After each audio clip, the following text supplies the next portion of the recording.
नमस्कार मित्रों, मेरा नाम है आदित्य। आप देख रहे हैं एडवोकेट आदित्य यूट्यूब चैनल। वर्तमान समय में किसी भी व्यक्ति के ऊपर झूठा मुकदमा होना एक आम बात हो गई है। कुछ ऐसे हमारे समाज में लोग हैं जो अपने प्रतिशोध के कारण, अपनी मनमानी बात मनवाने के कारण, द्वेष के कारण किसी अन्य व्यक्ति पे झूठा मुकदमा लगा देते हैं और जिसके ऊपर भी ये मुकदमा लग जाता है, अब वो व्यक्ति काफी ज्यादा परेशान हो जाता है।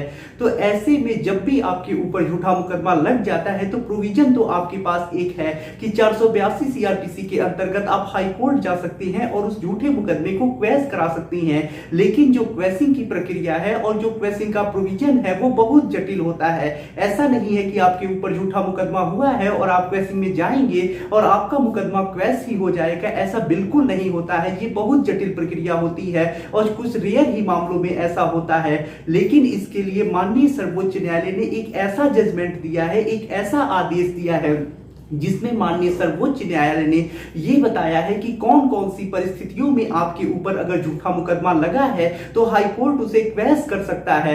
यानी हाई कोर्ट के लिए एक सुप्रीम कोर्ट ने गाइडलाइंस जारी की है क्वेशिंग के संबंध में। तो अगर आपके ऊपर कोई भी झूठा मुकदमा हुआ है, चाहे आपकी पत्नी ने आपके ऊपर झूठा मुकदमा दर्ज कराया है, चाहे आपके पड़ोसी ने कराया है या फिर किसी अन्य व्यक्ति ने कराया है, और जो परिस्थितियां माननीय सर्वोच्च न्यायालय ने बताई हैं, अगर वैसी परिस्थितियां हैं तो ऐसे में आप अपने ऊपर लगे मुकदमे को हाई कोर्ट से क्वेश करा सकती हैं। और साथ ही साथ मैं जिस जजमेंट के बारे में आपको बताऊंगा उस जजमेंट का यूज आप अपने क्वेशिंग के एप्लीकेशन के साथ कर सकती हैं। इससे आपको और ज्यादा फायदा मिल जाएगा, क्योंकि एक बहुत इंपॉर्टेंट रूलिंग के बारे में आज मैं आपको बताने वाला हूं।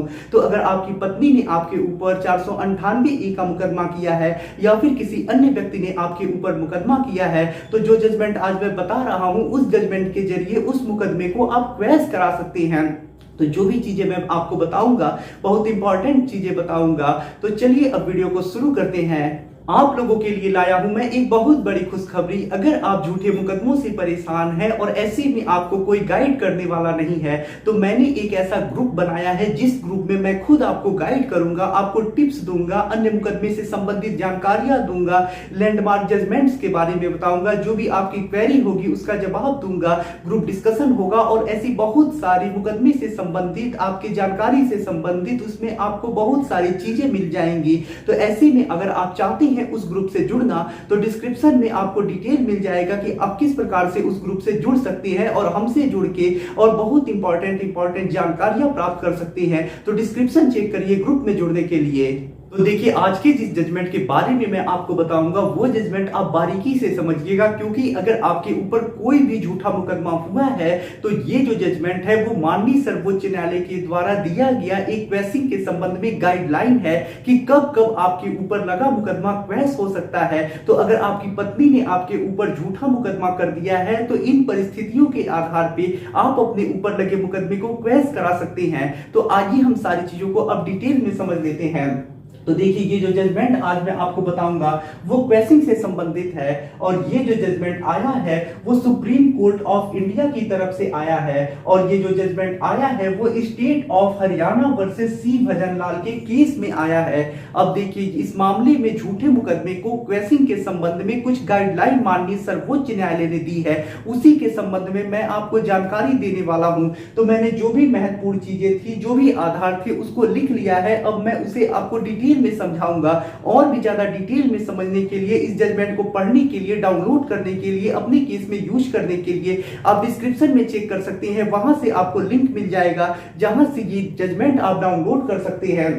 तो देखिए, क्वेशिंग के संबंध में जो सबसे पहली चीज है जो माननीय सर्वोच्च न्यायालय ने बताई है वो ये बताई है कि प्रथम दृष्टया अपराध ना बनता हो। यानी कभी कभी हम ऐसा देखते हैं कि पुलिस एफआईआर कर देती है और वहां पे प्रथम दृष्टया मामला बन ही नहीं रहा होता है, पुलिस बेवजह ही अपराध के लिए एफआईआर दर्ज कर देती है। तो ऐसे में अगर एफआईआर जो दर्ज हुई है उसमें जो स्टेटमेंट है उसके आधार पे कोई प्रथम दृष्टया मामला नहीं बन रहा है, तो ऐसे मामले को क्वेश किया जा सकता है। तो पहली चीज तो ये है कि प्रथम दृष्टया अपराध जहां नहीं बनता है वैसे मामले को क्वेश किया जा सकता है।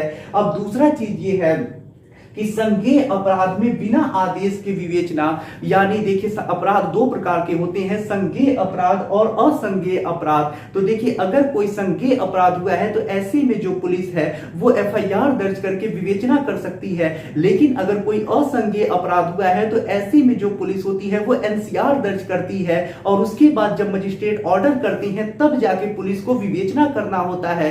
तो यानी अगर देखिए किसी असंज्ञेय अपराध में पुलिस ने एफआईआर दर्ज कर दिया है और अपने मन से बिना आदेश के विवेचना कर दिया है तो ऐसे में ऐसा मामला भी क्वैश हो सकता है।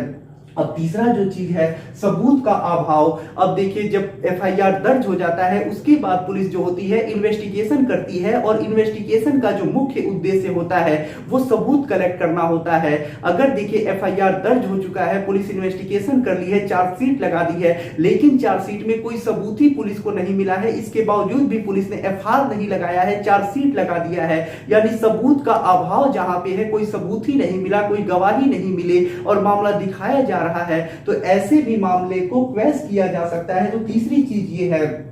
चौथी जो चीज है और चौथा जो आधार बताया है वो बेतुके आरोप। देखिए कभी कभी हम ऐसा देखते हैं कि कुछ ऐसे मामले होते हैं जहां बेवजह के आरोप लगे होते हैं, बेतुके आरोप लगे होते हैं, कि ऐसे आरोप लगे होते हैं जो बिल्कुल ऐसे आरोप होते हैं कि कोई व्यक्ति देख के उसे समझ जाएगा कि ये तो गलत आरोप लगे हैं, झूठे आरोप लगे हैं, सिर्फ फंसाया गया है, सिर्फ परेशान करने के लिए आरोप लगाए गए हैं। तो जहां बेतुके आरोप लगे हैं ऐसे मामले को भी क्वैश किया जा सकता है। जो पांचवी चीज बताई गई है वो ये बताया गया है कि अन्य प्रावधान मौजूद हो। अब देखिए इसे मैं आपको एक एग्जाम्पल के माध्यम से समझाऊंगा। देखिए कभी कभी पत्नी जो होती है वो कहती है कि मेरा पति मुझे भरण पोषण नहीं देता है, और ऐसे में जो पुलिस होती है वो पति के ऊपर इसके लिए कि पत्नी के साथ जो हो रहा है वो एक आर्थिक प्रताड़ना हो रही है, और आर्थिक प्रताड़ना के लिए यानी पति जो है पत्नी को भरण पोषण नहीं दे रहा है, ये चीज आर्थिक प्रताड़ना कर रहा है और इसके लिए भी 498 A का मुकदमा दर्ज करा देती है। लेकिन देखिए अब यहाँ पे प्रोविजन उपलब्ध है कि पत्नी चाहे तो अगर पति भरण पोषण नहीं दे रहा है तो 125 CRPC के अंतर्गत मुकदमा दर्ज करके पति से भरण पोषण मांग कर सकती है। तो जहां पे कोई प्रोविजन मौजूद होता है और उस प्रोविजन के तहत कार्यवाही न की जाए बल्कि दूसरे प्रोविजन के तहत जो सामान्य प्रोविजन होता है उसके तहत कार्यवाही कर दी जाए, तो ऐसे भी मामले क्वैश हो सकते हैं। दूसरा एग्जांपल आपको मैं समझा देता हूं। जैसे SC/ST एक्ट, अगर किसी भी अनुसूचित जाति अथवा अनुसूचित जनजाति के खिलाफ कोई अपराध होता है तो उनके लिए एक प्रोविजन उपलब्ध है। तो अगर उस प्रोविजन के तहत कार्यवाही नहीं होती है बल्कि जो सामान्य कानून है उसके तहत सिर्फ कार्यवाही की जाती है, तो ऐसे मामले क्वैश हो सकते हैं। अब जो छठी चीज बताई गई है वो दुर्भावना। कभी कभी हम ऐसा देखते हैं कि दुर्भावने के तहत कार्यवाही की जाती है, द्वेष के तहत, ईर्ष्या के तहत कोई कार्यवाही की जाती है और मामला दर्ज कराया जाता है। अब देखिए इसका एग्जांपल मैं आपको बता देता हूं। कभी कभी जो पति होता है वो कोई मुकदमा दर्ज करा देता है, उसके बाद जो पत्नी होती है मुकदमे को वापस कराने के लिए वो 498A लगा देती है। अभी इसका एक एग्जाम्पल मध्य प्रदेश हाईकोर्ट ने अपने जजमेंट में बताया है, उस जजमेंट के ऊपर भी मैंने वीडियो बनाया है, देख लीजिएगा, जिसमें पति ने एक मुकदमा डिवोर्स का दर्ज कराया है और उस मुकदमे को वापस कराने के लिए पत्नी ने 498A लगा दिया था। वो जो मुकदमा है, वो जो जजमेंट है वो इसी चीज का एग्जाम्पल है और इसी जजमेंट के आधार पे उसे क्वैश किया गया है। तो देखिए दुर्भावना जहां होती है, जो दुर्भावने के तहत, ईर्ष्या के तहत, द्वेष के तहत कार्यवाही की जाती है और FIR दर्ज कराया जाता है, मुकदमा दर्ज कराया जाता है और ये चीज साबित हो जाती है कि दुर्भावना के तहत कार्यवाही की गई है, वैसे भी मामले क्वैश हो सकते हैं। तो यही कुछ ऐसे आधार माननीय सर्वोच्च न्यायालय ने बताए हैं कि अगर ऐसा कोई आपके पास आधार है, अगर आपके ऊपर मामला दर्ज हुआ है और ऐसा ही कोई आधार है तो इन आधारों पे आप मामले को क्वैश करा सकती हैं। अब 498A के संबंध में मैं आपको बता देता हूं। तो सबसे ज्यादा जो मामला क्वैश होता है 498A में, वो प्रथम दृष्टया अपराध न बनने के कारण होता है। दूसरा जो होता है वो सबूत का अभाव होता है, इस कारण क्वैश हो जाता है। तीसरा जो होता है वो बेतुके आरोपों के आधार पे होता है और चौथा जो होता है वो दुर्भावना के तहत होता है। कुछ ऐसे भी मामले होते हैं जैसे मैंने मेंटेनेंस का बताया, वो इस आधार पे भी क्वैश हो जाते हैं, सिर्फ आर्थिक प्रताड़ना के लिए केस दर्ज हो जाता है और ऐसे मामले क्वैश हो जाते हैं। तो सबसे ज्यादा प्रथम दृष्टया अपराध न बनने के कारण, सबूत के अभाव के कारण, दुर्भावना के कारण, बेतुके आरोप के कारण, इन्हीं चार कारणों पे 498A का FIR जो होता है, केस जो होता है, क्वैश होता है। तो अगर आपके ऊपर भी 498 ए का एफआईआर हुआ है, केस दर्ज हुआ है और ऐसे में आप क्रैशिंग के लिए जा रहे हैं और जो मामला है उसमें या तो प्रथम दृष्टया मामला नहीं बन रहा है, चार्जशीट में कोई सबूत पुलिस को नहीं मिला है, बेतुके आरोप लगे हैं या दुर्भावना के तहत कार्यवाही की गई है, तो ऐसे में ये जो जजमेंट है इसे आप डाउनलोड कर लीजिएगा और रूलिंग के तौर पे अपने क्वेश्चन के एप्लीकेशन के साथ जरूर उपयोग करिएगा। फिर देखिएगा आपका जो फायदा मिलने का चांस है वो और भी ज्यादा बढ़ जाएगा।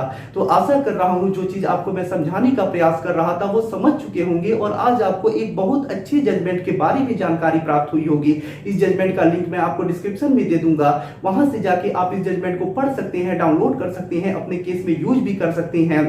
और जैसा मैंने आपको बताया, अगर आप हमारे साथ जुड़ना चाहते हैं तो जुड़ सकते हैं, उसका भी लिंक मैं आपको डिस्क्रिप्शन में दे दूंगा कि किस प्रकार से आप हमसे जुड़ सकते हैं। आशा कर रहा हूं ये जानकारी आपको काफी ज्यादा पसंद आई होगी। अगर आप किसी कानूनी समस्या से परेशान हैं और ऐसे में आप मुझसे फोन पे बात करके अपनी कानूनी समस्या का समाधान प्राप्त करना चाहते हैं तो इसके लिए डिस्क्रिप्शन चेक करें, वहां बताया गया है कि आप किस प्रकार से मुझसे फोन पे बात कर सकते हैं। अगर आपको वीडियो पसंद आया हो तो वीडियो को लाइक करें, अपने दोस्तों के साथ शेयर करें और यदि आप चैनल पे नए हैं तो चैनल को सब्सक्राइब करके बेल आइकन को दबाएं। मिलते हैं नए वीडियो के साथ अगले दिन, तब तक के लिए जय हिंद, जय भारत।